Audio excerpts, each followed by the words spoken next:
Well, this one's a special one, huh? Part 2 of the Week 10 preview begins with Atlanta and New Orleans, Bloom. This one we know quite well. We see it often. Two teams hate each other, and the Falcons side, well, they want to keep rolling with all of their assets, but which ones get used against the Saints? Probably all of them. Right. Well, all the that are healthy, and you see, like you said, sees hatred because New Orleans is they're finally going to rebuild. It sure feels like it with the trade of Marshawn Lattimore, but Atlanta trying to march to a division title and set something straight. Is Drake London going to play? I think whether or not Drake London plays, Saints defense and offense really crumbling. Darnell Mooney should be in. Pitts had a down week last week. You keep him in absolutely, and if Drake London's in, you keep him in, and maybe even Ray McLeod as a deep what the heck flex if London is not playing, and of course Bijan Robinson, even Tyler Algier as what the heck flex. As you would think Atlanta should be able to control this game, but it is the Superdome, it is a rivalry, and it is a team that at least has a Taysom Hill. Yeah, that's about it on that side. And that hip pointer for London day to day and limited on Wednesday, full disclosure, recording Thursday morning. So we'll put a pin in that and we'll see. And then on the Saints side, Bloom, I mean, who is it outside of Hill and Kamara getting ran into the ground? Right, and that's the thing. As you can see, they just signed Kamara, who's going to be 30 next year, to an extension. So I guess he's going to be like that last soldier at the Alamo, for the next couple of years with this team. And Taysom Hill should be in as your tight end. Kamara's obviously in. You'll see what Derek Carr can do. We get to watch Mason Tipton and some players about. I guess if you're looking for a tight end, Jawan Johnson, or it could just be that the Saints offense without Chris Olave is really, really easy to defend. Yeah, real easy to defend. And then our next game, tougher to defend, but a great defense against a great offense. It's Pittsburgh and Washington, and the Steelers side maybe a little bit more Jalen Warren, right? And maybe their plan to keep Jaden and that Washington Commanders offense cold is just to keep running the ball, and that sounds pretty good, right? Mike Williams now added. Bloom, we got to talk about trade deadline stuff, right? Yeah, Mike and Williams added to the mix for the Steelers. Like, what's that mean for this team? I will say, in interest of full disclosure, I did cover this one yesterday, but we can add a little spice to Oh it. crap! No, Which one did you not cover then? Minnesota and Jacksonville will be the next game. Spoiler alert. But Oh, Mike Williams, I don't know if he's going to be on the field, but it makes sense as someone to catch some Russell Wilson moon balls. Nothing really for fantasy, but maybe help the Steelers who are going to have to pass more. Probably have to pass more in this game. And on the Washington side, it looks like here's some information we can add. It looks good for Brian Robinson to play. So Brian Robinson probably a running back 2 flex. Austin Eckler, what the heck flex, Chris Rodriguez getting back on the scene there. Maybe we could see this turn into a 3-headed backfield, which we don't love for fantasy, but could be great to have some fresh legs in the Washington backfield. So yeah, Pittsburgh and Washington. We call this, I don't think I-70. I think you could take the Pennsylvania Turnpike and jog down there. I'm not sure if there's a direct road between Washington D.C. and Pittsburgh, but there should be. yes, there should be. And so the only morning game is Minnesota Jacksonville. Is that Yeah, right? yeah. More, and Sorry, then I the was gone yesterday. I'm in the middle of a blizzard, everybody. So we're kind of working with what we've got. So I appreciate and Bloom, such a professional to just always. add on with the Pittsburgh talk. Yeah, of course. Minnesota, Jacksonville. So you must have done 8 games yesterday, and we'll do 7 games today, right? I'm Nothing. counting. Yeah, 7. Yeah, Not a big Minnesota, time. Jacksonville. Let's talk Minnesota, Jacksonville, and then we'll get to the afternoon game. So let's Oh, go, Bloom. Minnesota, Jacksonville in this one. And Minnesota side is, well, they can pretty much do whatever they want. yeah, well, I think that this is a game that should be very lopsided. Sam Darnold's hot. TJ Hawkinson should get more work. Aaron Jones should get as much work as he can handle. But Cam Akers is a what the heck flex here. Of course, Justin Jefferson, Jordan Addison showing with TJ Hawkinson out there, partially out there, that he can still have some value, even in a game where for a half the Colts frustrated. They didn't stop the Vikings. They frustrated the Vikings for a half. That's probably the best that the Jags can hope to do as Trevor Lawrence, like again, that last soldier of the Alamo, Trevor Lawrence. What can you do against Brian Flores without some of your best players? Well, is it even going to be Trevor Lawrence? Right, Limited with the shoulder. Mac Jones is on the ready. Okay. Tank Bigsby's even been limited with an ankle right. injury. Travis Etienne with a hamstring because, of course. And then Brian Thomas, who we love, has a chest injury. So lots of Yeah. limited players for the Jaguars. And, well, if it's Mac Jones out there, That might No. not be very good whatsoever. No, that's not someone who's gonna add value to your offense. Let Lawrence play some hero ball if he's out there. We saw him get the 2 rushing touchdowns and lead the team back from 22 down to make the Eagles sweat last week. So Brian Thomas, even though he's not 100%, you gotta play him. Evan Ingram, obviously, you're playing him. Parker Washington is the guy we're watching to see if he can have some sustained value for us on a team that's gonna pass a lot, a losing team. The backfield's a mess. Travis Etienne, was he demoted? I don't know. Is it because he's hurt? Tank Bigsby, like you said, he's hurt. Dearness Johnson getting some high value targets, like the target, the last play of the game, basically, that Jacksonville had a chance was a target to Dearness Johnson. So that's a mess. 3-headed backfield on a losing team. Nowhere we want to be for fantasy. Yeah, nowhere, including the next game, except for one side, as we go to the afternoon games. Tennessee and Los Angeles. The last we had on Will Levis on Wednesday is like, well, they just don't know yet. He's going to practice more.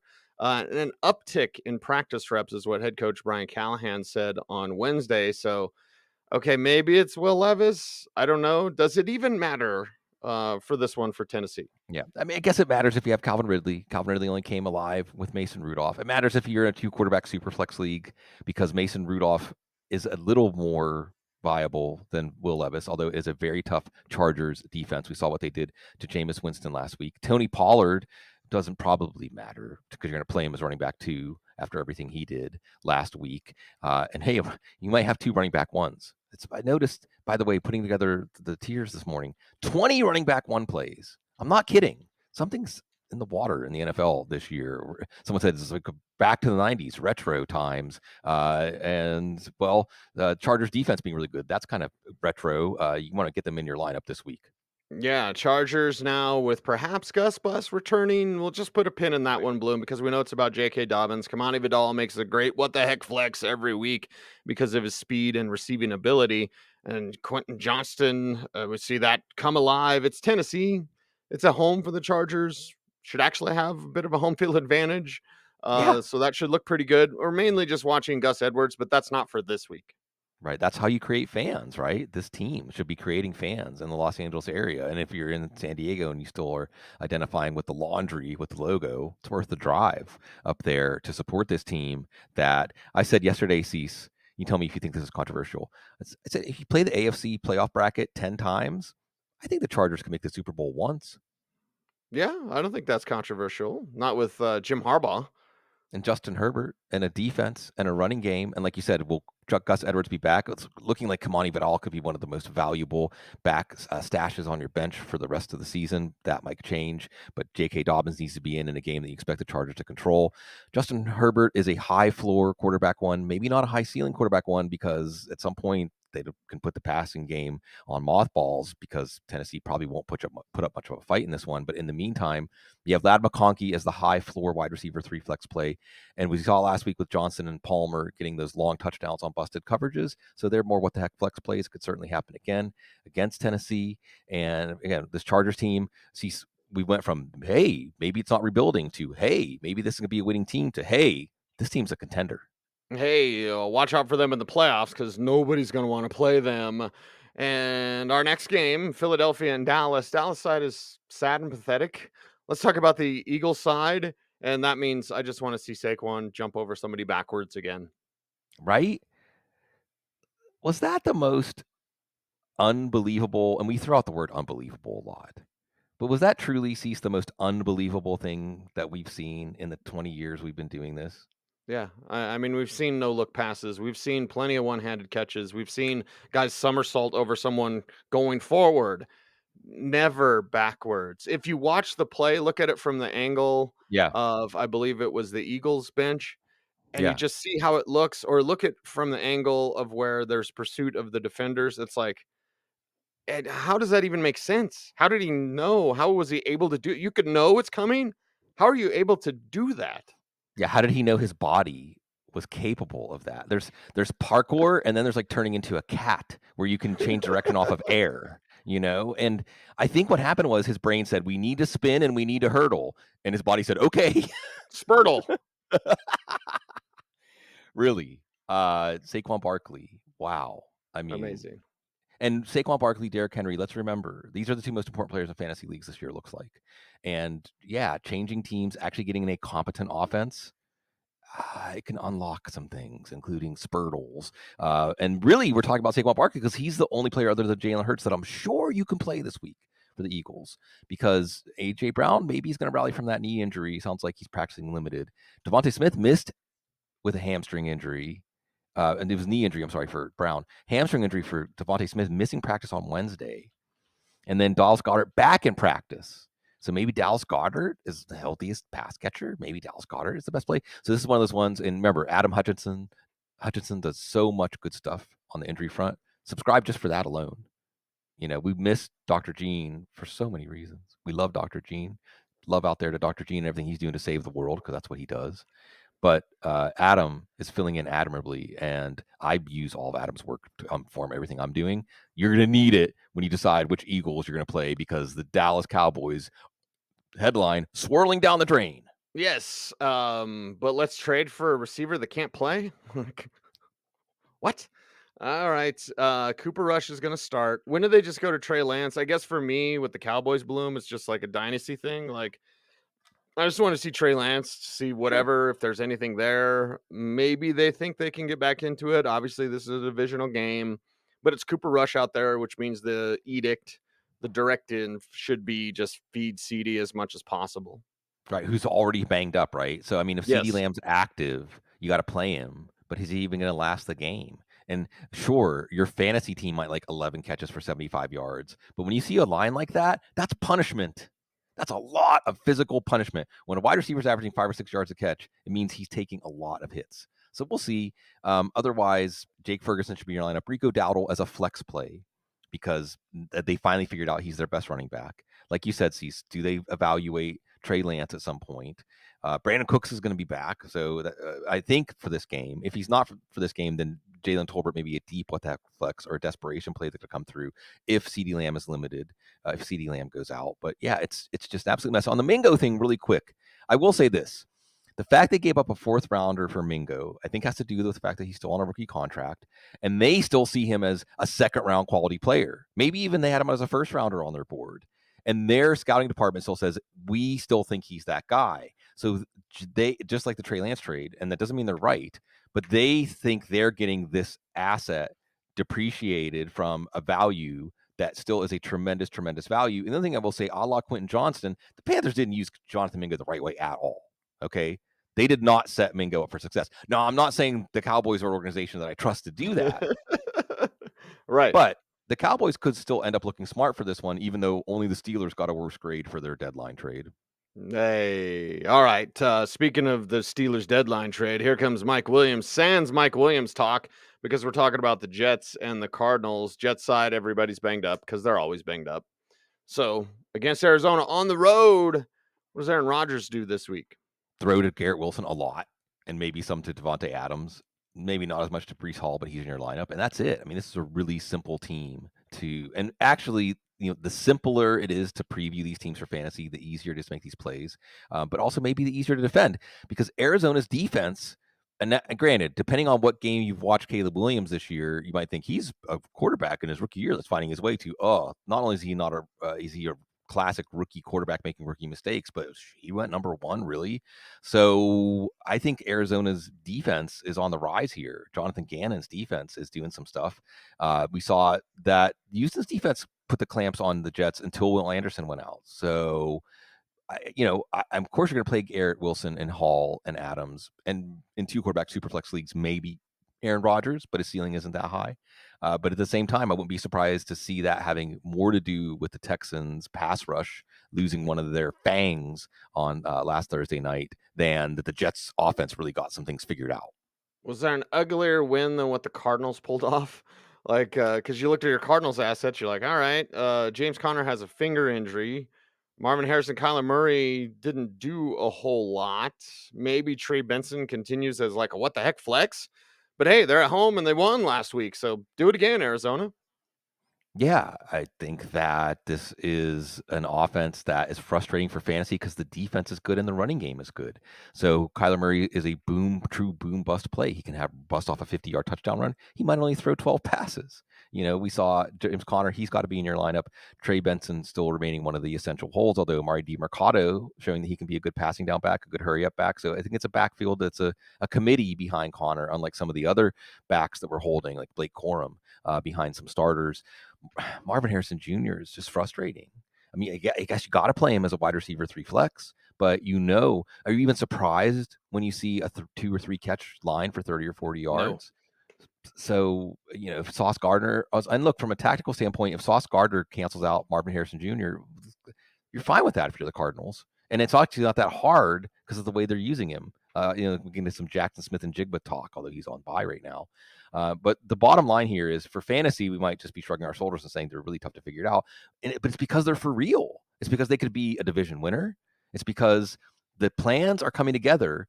And Cease, I know that whenever Jonathan Gannon was hired, there was a lot. I mean, I think they just come off the Super Bowl where they gave up 38 points. Or they really? Yeah, really. This team is for real, and they're coming along, even though they're one of the least watched teams in the league. One of the most watched teams, of course, Sunday Night Football, Detroit Lions, Houston Texans, and Detroit with Jameson Williams back as a what the heck flex. His first week back from a 2-game ban. Yeah, we'll just don't expect a whole lot in the first game back, but we'll put a pin and see what he can do. But I say what the heck flex there. He is going to play after the suspension. Sam Laporta, you want a little bit more than 3 for 28 you had against the Packers. Amon-Ra St. Brown always comes through for you, as well as Jahmyr Gibbs and David Montgomery and Jared Goff when he's inside, like he'll Which he be is. inside against the Texans. So away we go, Lions. Yeah, right. Wow. The premier NFL team is the Detroit Lions. Although if you've been watching Wow. the show, you knew that all the time. You knew that all along. You knew that. You knew that. See, a couple weeks ago, I was like the best team in the league, and I was waiting for some pushback, and you didn't give it. And now, like, well, duh, they're the best team in the league. um, uh, so is Will Anderson going to play? Because if Will Anderson can play and play well, and with Danielle Hunter, it becomes kind of interesting. But what was you get into these ridiculous, like they have like more touchdowns and incompletions over the last whatever weeks, like that kind of stuff for this passing game. Derek Goff's not going to have a high ceiling because if they jump out to a lead, they can put up 40 some points, but like 2 of the touchdowns will go to Gibbs and Montgomery, if not more. Laporta should be in your lineup. Obviously, Amon-Ra St. Brown's in your lineup. Laporta should be in your lineup because of the chance for upside here. Jameson Williams, a what the heck flex, just because it only takes one play for him. But really, what a nice lineup of this team having a primetime game so that the NFL fans can really see what Dan Campbell and Brad Holmes and all the players and the great coaching staff have put together here. And for the Texans, this is a team that not only do they not look like a division winner, they don't even look like a playoff team right now. And facing the Lions ain't going to help because at least the Green Bay Packers are on bye for their Lions hangover season. But another thing that people need to be looking into is the way teams perform the week after they play the Lions. We used to have this phenomenon with the Steelers, but it was never this dramatic. Obvious. Yeah. Yeah. It's The definitely. Lions, they're doing something we've never seen before, and I'm glad that people are going to get a chance to watch it on Sunday night.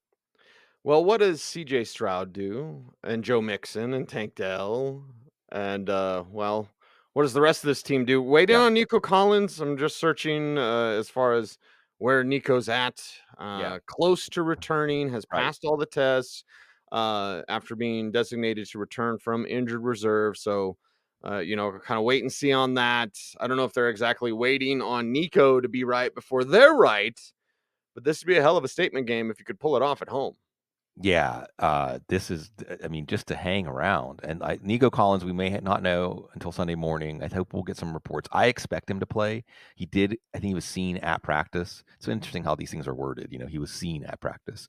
But at the same time, I wonder, they don't need this game to win the division. It's outside of the conference. Who's chasing them? Jacksonville, Indianapolis. So it's interesting. It's a marathon, not a sprint.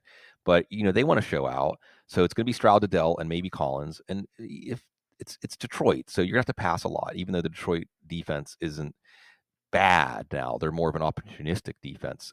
But the other problem here for CJ Stroud is the offensive line was allowing jailbreak after jailbreak after jailbreak last week against the Jets. It cannot last. CJ Stroud cannot hold up under that kind of pressure. I think he was sacked 8 times last week. It's just not going to work. You want to go to the playoffs with Davis Mills as your starter? We've seen the Texans actually have to do this before. So, yeah, you can make the playoffs, but you got to preserve your quarterback. So they're going to try to run the ball a lot with Joe Mixon. But that's actually the strength of the Lions defense, the run defense. And what if the scoreboard's like 21-3? You're really going to keep running Joe Mixon? I hope you got that Detroit defense. I think they're going to be a set it and forget it option, because I think if you see a Texans offense that can't be a Joe Mixon offense, well, that's not an offense at all. That's not good at all. It is the Audible Week 10 preview part 2, Miami and Los Angeles, to wrap things up here as we conclude the show. Miami side. Hey, okay. Jalen Waddle got in the end zone last week. That's good. Want a little bit more. ODB, nobody has him. Jonnu Smith, right? Bloom, always in consideration. Tyreek Hill, you're putting in, of course, and then the backfield, which is A-Chain and Mostert. And you play both with varying degrees, and then look for Tua to stay healthy and maybe toss more touchdowns than the 2 we Right. had against Buffalo last week. And we could look back at Miami's game last week and say, you went to Buffalo and you almost won. Sure. Hey, everything actually, if they can play well and win games they're supposed to win. Now, is this a game you're supposed to win? Because the Rams are also back in contention now. The Rams are saying, why not us? Why not the Rams with everything they have going on? So, from a fantasy standpoint, this is the game you're looking for Tyreek Hill to give us that top 5 pick, big time ceiling game. Now, there's no excuses because Buffalo always puts the clamps on him. But against the Rams secondary, you should see Tyreek Hill running free a lot. Tua Tagovailoa even has upside as a spot start quarterback. One, maybe you're replacing, say, Jordan Love. And you also have the running game, Devin Achane, elite. Raheem Mostert, what the heck flex. Like you said, Jonnu Smith, what the heck tight end. That space open up. This could be a shootout. This could be a game where we are looking at who has the ball last. Both of these offenses are humming right now. Both of these offenses have as many pieces on the field as they have had all year. So look out below if you're the defenses in this one, and look out below if you're Miami trying to defend finally a Rams offense with a healthy Kupp, a healthy Nakua, and a healthy Demarcus Robinson. Yeah, Demarcus Robinson getting that game-winning touchdown and damn near 100 yards. Cooper Kupp getting triple digits. The only guy that's not getting anything is Blake Corum, but we'll just wait on that one. And Stafford and company, they're feeling themselves, right? It's like one last chance. You've got an inferior team coming to your crib, Monday Night Football. Put it on them. Yeah, Los Angeles, back-to-back games in Los Angeles for teams that people should be really excited to root for in Los Angeles. And you make me think of Daft Punk. He's one more time. I love that song. And not just one more time to maybe get back to the Super Bowl for this team. Matthew Stafford started trading him at the deadline and stuff. No, but Nakua obviously, and Kupp obviously, and Kyron obviously, and Matthew Stafford are really fun, especially 6-point per pass touchdown play. As again, this passing offense it's got it going on now, and this is gonna be a really fun game for fantasy. I think a really fun game to watch, and down the stretch we go in the NFL and in fantasy football, and we're gonna end with a scorcher. A scorcher. That's right. We'll see how that works out. Bloom, we got everything? We're good? Yeah, 7 games, baby. I had a 7. Ever since I was a kid, I could divide by 7 because I watched the NFL. And we have the teams on by. We have you helping us out on YouTube, growing our channels, plural. Like, comment, share, subscribe, hit the notification bell so that you never miss a vid. We certainly appreciate you. He's Sigmund Bloom. Follow him on X at Sigmund Bloom. I am at C Salami. The show is at The Audible, saying thanks for watching, everyone. Watch the other videos. Stay tuned and stay frosty.